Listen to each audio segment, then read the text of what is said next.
Hello, welcome back to my YouTube channel আগন্তুক।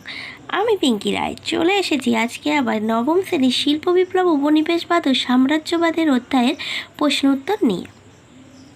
তার আগে বলে রাখি, যদি আমার এই প্রশ্ন তোমাদের সঙ্গে শেয়ার ভালো লেগে থাকে তবে অবশ্যই সাবস্ক্রাইব করো আমার আগন্তুক ইউটিউব চ্যানেলটি। এবার তাহলে চলে আসি আজকের প্রশ্নে। আজকের প্রশ্ন হলো, ভারত ব্রিটিশ সাম্রাজ্যের রত্ন, এই উক্তিটির যথার্থতা উল্লেখ করো।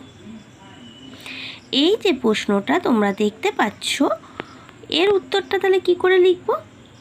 সমস্ত প্রশ্ন উত্তর লেখার জন্য প্রথমে একটা ভূমিকা বা সূচনা বলে প্যারা করতে হয়।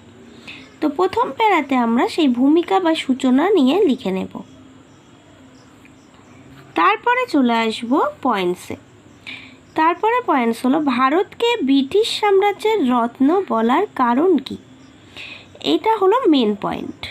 এই মেন পয়েন্টের মধ্যে আবার কতগুলো সাব পয়েন্ট করতে হবে। 1 নম্বর, মহাবিদ্রোহের ক্ষতিপূরণ। 2 নম্বর, পণ্য সামগ্রী বিক্রয়। তারপর 3 নম্বর পয়েন্ট আসবে শিল্প বাণিজ্য। এবং সবশেষ পয়েন্টসে আসবে উপসংহার। উপসংহার লেখার মধ্য দিয়ে এই প্রশ্ন উত্তরটা শেষ হবে।